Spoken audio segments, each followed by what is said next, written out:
2025, 2026 will be here before we know it. And the Minnesota Wild roster with a couple of tweaks could look intriguing.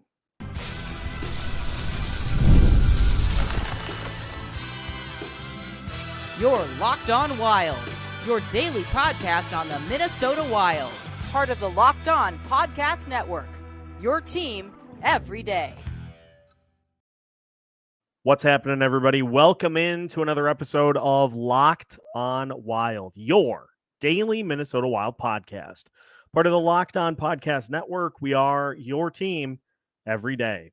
We thank you for making Locked On Wild your first listen each and every day. Make sure you subscribe on YouTube and your favorite podcast platform so you don't miss out on any new episodes throughout the week.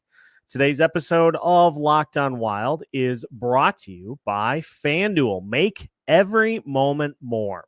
With the playoffs in the rearview mirror, the sports stop sporting the way we want them to. But this summer, FanDuel is hooking up all customers with a boost or a bonus daily.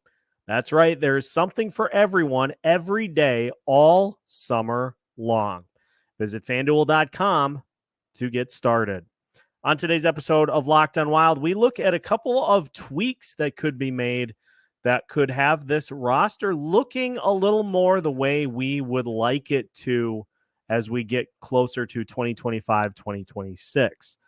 My name is Seth Topol, your daily Minnesota Wild insider, and at this point in the offseason, I feel like I want to move away from 2024, 2025 for a minute for my own sanity, for my own sake, and for some of the listeners' sakes as well, because we've talked a lot about where things are at with this current team.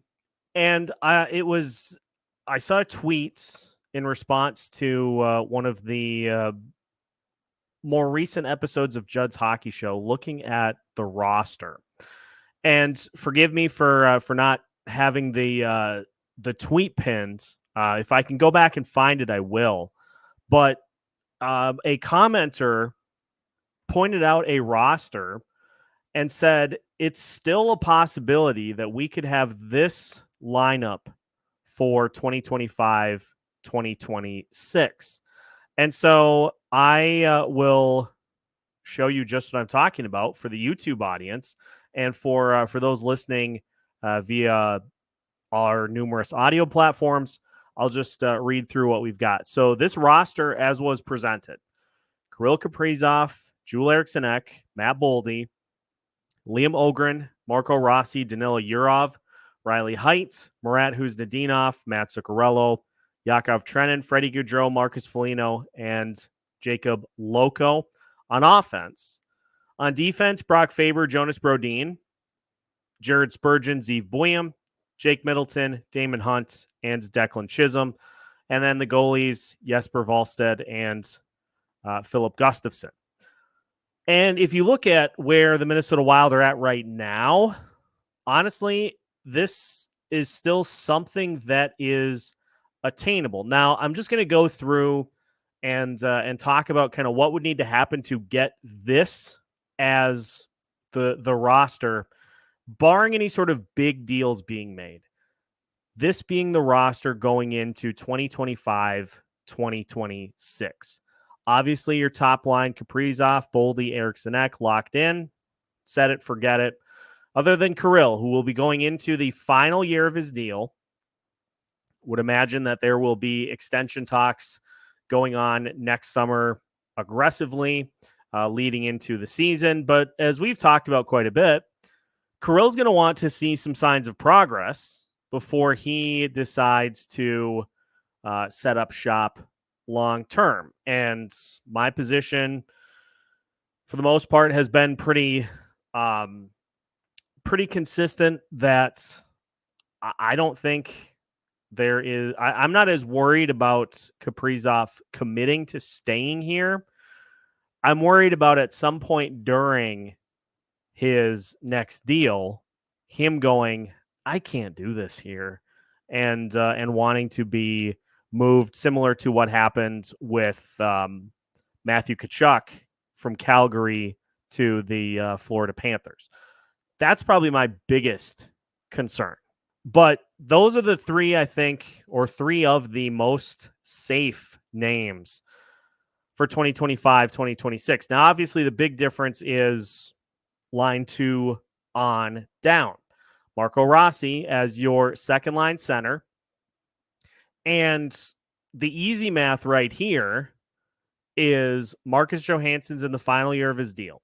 So if he is either traded at the trade deadline or just allowed to walk via free agency at the end of the 2024-2025 season, Danila Yurov fits into that roster spot quite nicely. And I think a lot of people are of the same belief that he's going to be a top 6 guy with the talent that he possesses, with borderline top line talent at his fingertips as well. So line combinations aside, because I have some thoughts on these potential line combinations too, which we'll talk about at the end of the show. Line combinations aside, Yurov taking Johansson's roster spot is pretty easy math. That's a pretty easy way to flip that out. Obviously, Liam Ohgren got a call up last year, got a chance to play in a few games, is looking like he is, trending towards being on the roster. He certainly wants to make an impression and lock down one of those full-time spots.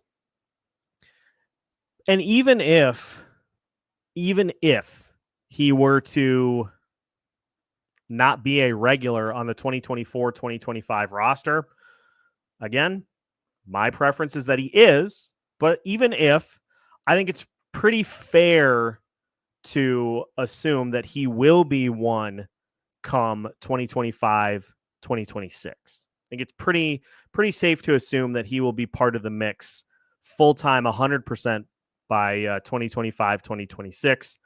And for as much as the whispers continue on the Marco Rossi trade front, I'm going to be ecstatic the moment that he gets some sort of a next contract signed to stay here long term. I hope his has trade protection.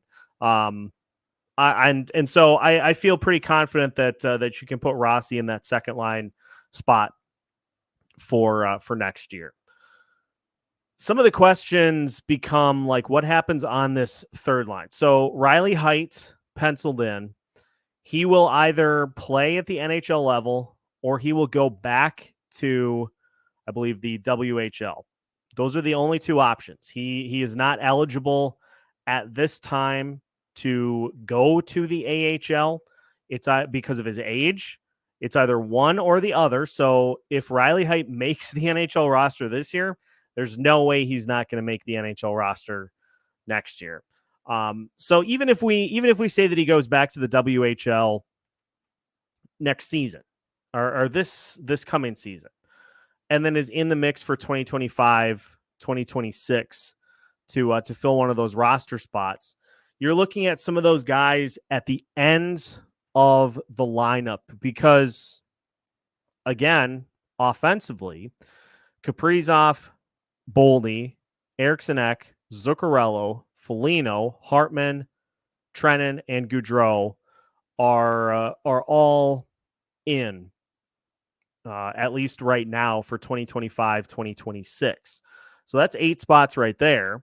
Marat Khusnutdinov will be a restricted free agent, so he will be a player that'll be getting a new deal. So that's 9 roster spots. Marco Rossi, same thing. So that's 10 right there. Adding in Liam Ohgren is 11. And depending on what happens with Jakob Lauko, that could be a 12th. Otherwise, that could be a spot open for Riley Heidt to maybe take. I would say of this grouping, it may be that Riley Heidt is one that might not be in that mix, but I would love nothing more than to see that be the case. Marat Khusnutdinov, third line center with Matt Zuccarello. I think as much as it's going to be pretty likely that Zuccarello will still be a top 6 player this year, I'll be very interested to see where he's at in the final year of his deal. He will at that point be 38. Third line is probably not a bad idea for Matt Zuccarello, depending on what happens if he can find a little more chemistry with somebody else not named Kirill Kaprizov. That's been a rumbling here as development camp gets going, that the Wild may try to reunite Kaprizov and Zuccarello just because Zuccarello was not great without Kirill. So if Zuccarello can develop non-Kaprizov chemistry in the lineup, third line's probably not a bad spot to put him to just kind of protect him from some of those heavy minute loads, especially at 38 years old. And then a fourth line of Yakov, Trenin-Freddy, Gaudreau, and Marcus Foligno with Jakob Lauko as your 13th forward. No mention of Ryan Hartman, which is really the only major exception that I take with this roster, is that Hartman is not in the mix here, which obviously means that Hartman gets traded to one of the teams not on his no trade list, or he waives his no move to go to somebody else. Personally, I'd rather see Hartman take that Freddie Gaudreau spot. And I think the reason here is assuming that Gaudreau has a bounce back. But even then, comparing the two, I think Hartman gives you much more in all three categories: offense, defense, special teams than Freddie does. And Hartman can give you a little bit more of the edge than Freddie. So I would personally put Hartman in that spot as opposed to Freddie Gaudreau. But honestly, as we've talked about, and we'll dive into the defense a little bit here in the next segment. As we've talked about, this in theory is attainable for 2025, 2026. But what it is going to likely require is a season in 2024, 2025 in which things don't go according to plan, to where the lineup is not able to produce, injuries, whatever. For this lineup to get the opportunity, it's likely going to mean that that things did not go well in 2024, 2025. And that might be just me kind of connecting the dots a little bit. But offensively, if those spots exist, and if you can get even one of those guys with trade protection to agree to move, that's another roster spot that you can fill with a guy like Riley Heidt, because it's all on Bill Guerin right now. Bill Guerin's going to need to get to the point that he agrees that there need to be some changes made. And so me kind of reading between the lines, that likely happens if 2024, 2025 doesn't 100% go according to plan, maybe miss out on the playoffs in similar fashion to how they did this season. Then I think you see a lineup that is more dotted with young players like this one is. Now, I'll talk about the defense and the goaltending and kind of what needs to happen between now and 2025, 2026 to get to that particular roster optimization. But we will talk about that and more as we finish today's episode of Locked On Wild. More coming at you after this.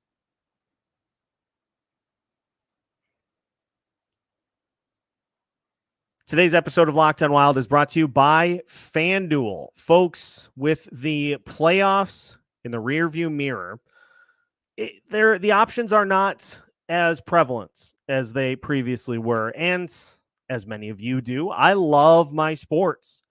I love them so much that I just don't want them to ever stop. And so now that the NHL playoffs, NBA playoffs are long gone, we get fewer games. And the sports just aren't sportsing the way that we want them to. FanDuel can help keep the sports going whenever you want. All you have to do is open the app and dream up bets anytime you are in the mood. And this summer, FanDuel is hooking up all customers with a boost or a bonus daily. That's right. There is something for everyone every day, all summer long. So head over to FanDuel.com and start making the most out of your summer. FanDuel, official sports betting partner of Major League Baseball. Welcome back to today's episode of Locked On Wild. Once again, we thank you for making Locked On Wild your first listen each and every day. Tomorrow, we are going to get into the move that the Dallas Stars made over the last couple of days that could have some implications on the Minnesota Wild from a streaming perspective. Still gathering some more info on that, but we'll talk about it for tomorrow's episode. We also are going to talk about, we thought that Dean Evason was not going to get a gig in this coaching cycle. Turns out he is still in the mix for one particular Eastern Conference team. So we'll talk about that and potential roadblocks for Dean getting to that mystery Eastern Conference team. We'll talk about for you coming up tomorrow. I want to go back to this potential roster for 2025-2026. We talked about on offense. You get Danila Yurov in, you get Riley Heidt potentially in. But in order to do that, that would require moving one of the players with trade protection. Marcus Johansson at that point will not be on the roster. And so the commenter pointing out here that it looks like Ryan Hartman is the one. Personally, I would swap him for Freddie Gaudreau. And you can even put him on that fourth line with Yakov, Trenin, Ryan Hartman, and Marcus Foligno as just a pain in the rear end to play against type line. On defense, this is interesting because where we're at right now, the Minnesota Wild have Jonas Brodin, Jared Spurgeon, Jake Middleton, Zach Bogosian, John Merrill, Declan Chisholm, Brock Faber as kind of their decor for this upcoming season. You've got John Merrill as your seventh defenseman. You're going to have Declan Chisholm and Zach Bogosian as your third pair. And then likely Jared Spurgeon, Jake Middleton as your first pair. Jonas Brodin and Brock Faber as your second pair. As this commenter structures his defense for next season, Faber, Brodin, Spurgeon, Buium, Middleton, Hunt, and Chisholm as your seventh. And honestly, the math here is much easier for how this potentially happens, because if you look at what's coming up, John Merrill will be an unrestricted free agent after this season is done. And unless there's something going on behind the scenes, haven't heard a word as to any sort of potential extension there. And so I'm comfortable saying that he is going to be going on to a different team. And I think the way the last couple of seasons have played out, probably a good thing for a new chapter for both sides. So that is one roster spot open. And with where Zeev Buium is at, with Denver expected to be a very competitive team again in the college hockey landscape, it could be that their season goes until the last few games of the NHL season once again this upcoming season. I still am of the belief that the moment that Denver's season is done, Zeev Buium is going to sign his ELC. They will burn a year, get him on the roster, and give him an opportunity to get a little seasoning, get a little experience, just like they did with Brock Faber. Could it be that the Wild elect to wait and just go clean in 2025, 2026? Sure. But the easiest math there is that Buium just takes John Merrill's roster spot. Clean insertion there, and I think everybody would be pretty happy with that. What'll be interesting to watch as this season plays out, Zach Bogosian, at least according to what is left of Cap Friendly, I can't believe they still haven't taken it down. Zach Bogosian signed to a 2-year deal, does not have trade protection. And so, depending on how things play out for the Minnesota Wild this season, if they are not in contention or are further back in a full pack of teams trying to make it for a postseason spot, you could see Bogosian dealt at the trade deadline to a contending team this year. And if that's the case, well, that's your roster spot for Damon Hunt. That's how that's done. Just a clean, easy swap there, depending on how this season plays out. So again, my whole point here in talking about this is that this roster is still attainable. And with Jesper and with Filip Gustavsson, those guys will both be under contract for 2025, 2026. Marc-Andre Fleury is retiring. And so provided Filip Gustavsson isn't traded and is kept, that will be your goalie tandem for 2025, 2026. So bringing it full circle, the roster for 2025, 2026 looking like this is not out of the realm of possibility. You are asking one of the extensions to waive. That's not a tall order. That is something, and honestly, there could be more of those done. A lot of these protections move to just modified no trades in a couple of years. Marcus Foligno has a no move in years 1 and 2 of his extension. Then it's a 15-team no trade. Ryan Hartman in 2025, 2026 has a 15-team no trade, which is probably why this commenter had him off the roster. But Freddie Gaudreau just has a straight-up 15-team no trade. Matt Zuccarello has a no move. He'll be in the final year of his deal. So it's not out of the realm of possibility. It's not a Herculean effort to ask one of those guys to move, to waive, to get a guy like Riley Heidt on the roster. But there is a potential other issue that could be a sticking point with this type of roster heading into 2025, 2026. And so we'll talk about that as we finish today's episode of Locked On Wild after this.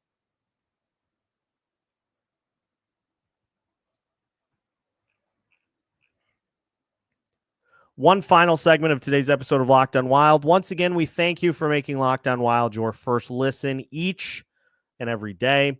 Again, tomorrow we're going to talk about the latest in the Diamond Sports Group situation. We'll talk about what the Dallas Stars did for their broadcast contract that could potentially be a framework for what the Minnesota Wilds could look to do, depending on what happens later this month. We'll talk about that for tomorrow's show. And Dean Evison in the mix for I believe the final head coach opening. And so I said it was a mystery team, but many of you, I'm sure, can do the math as to the only team that has still yet to name a head coach. It's an Eastern Conference team. I'll give you that as a hint. So we'll talk about that tomorrow as well and what that could mean for Freddie Gaudreau. But I want to talk about this. So we looked at the 2025-2026 roster, and let's be honest. there's a lot of young, exciting talent in that potential top 6. Kirill Kaprizov, Joel Eriksson, Matt Boldy, Liam Ohgren, Marco Rossi, Danila, Yurov. And then you've got a third line that has Riley Heidt and Marat Khusnutdinov. Of your top 9 players, you got one guy over 30. That's, I think, what we had been hoping for from the get-go. And then you've got Yakov, Trenin-Freddy, Gaudreau / Ryan Hartman, and Marcus Foligno. Those are much more natural spots for those guys to be in the lineup. But here's the problem. If you do that in 2025, 2026, that'll be the last year of Kirill Kaprizov's current deal. And unless you're able to just throw him a boatload of cash and get him to sign before the season starts, he may, as many high-profile players do, many top players in other sports do, especially in like the NFL, I think is a good example of this. A lot of times players don't necessarily want to negotiate contracts during the course of the season. They kind of want to see how things play out. See how the young kids look. And it is entirely possible. In fact, I would probably put it more in the likely category. Look at me being the optimist today. I would put it more in the likely category that a lot of these guys pop. And it gives you a better opportunity for Kirill to stay because he says, geez, Danila Yurov can really play. This kid is exciting. This is a great piece to have on this team around guys like Eriksson, like Boldy, Liam Ohgren, Riley Heidt. There's a lot of exciting talent on that roster. Those veterans have been slotted into more natural spots in the lineup. All of that is good. But then it kind of brings me back to the current state of the roster. It's crazy how close in proximity that roster is to the one that we currently have, and just how different it feels to have this proposed 2025-2026 roster compared to where things are at right now. But I guess my overall feeling with as we head into 2024-2025 is, yeah, Riley Heidt might not be in contention for one of those spots like very seriously here this year, but it's going to take, I think, a little bit of a change of character, change in tendency, change in philosophy for the two guys that are most directly in charge of putting that roster together. And it's not like, again, it's not out of the realm of possibility to get to that point. But we hear so many different things, doubling down on the guys that just shouldn't necessarily be the focal point of the roster. I want to hear John Hynes get excited about seeing what Liam Ohgren can do, what Riley Heidt can do, what Marco Rossi can continue to do, what Marat Khusnutdinov can do. But what you hear with those guys is, well, you know, we're going to have a competitive camp. We're going to have a competitive training camp. Going to give those guys the opportunities to lock down those spots. But at the end of the day, you got to take a job to earn one. And then you hear the conversation about the guys that I think draw the most angst. You know who they are. And you hear the comments of, you know, these are the guys that you want in the lineup. These players are the ones that you want on your team. They're great players. They're going to bounce back. But what if they don't? That's one of the whole crux of the issues of some of these extensions is that they were given to guys based off of a couple of good seasons, but not necessarily because that's who those players are. You went on a good run, but by and large, that's just not who those guys are. So we got a lot of time before the season starts, and there's a lot that could potentially happen, even though it seems like the roster's pretty locked in right now. As we talked about, that 2025-2026 roster that we just spent the entire show laying out, couple of tweaks from where everything is currently at. It's just a matter of doing it. It's just a matter of the two people that are most in charge, of getting the roster to that point. It's a matter of those two taking the steps to make it happen. And I think that's why so many people get hesitant to want to see that as a possibility, because it's going to be something that Bill Guerin and John Hynes, that's a vision that they need to share. We all, as fans, host of this show, listeners of this show, it's pretty easy to get behind that vision of that team for 2025, 2026. Pretty easy to get behind that roster. But you got to get the two that make the decisions to get behind it as well. So we'll see what happens. Again, I'm excited for tomorrow's show because I'm really intrigued by what the Dallas Stars are cooking up with their broadcast plans for the upcoming season. So we'll talk about that. We'll also update you on the latest with the Diamond Sports Group and an upcoming bankruptcy hearing at the end of this month. So stay tuned for that coming up tomorrow. Make sure to hit the like button if you have not already, so you don't miss out on any new episodes throughout the week. You can find all sorts of Locked On Wild content, whether it be live episodes, regular episodes throughout the week. You can find it all Monday through Friday as part of the Locked On Podcast Network.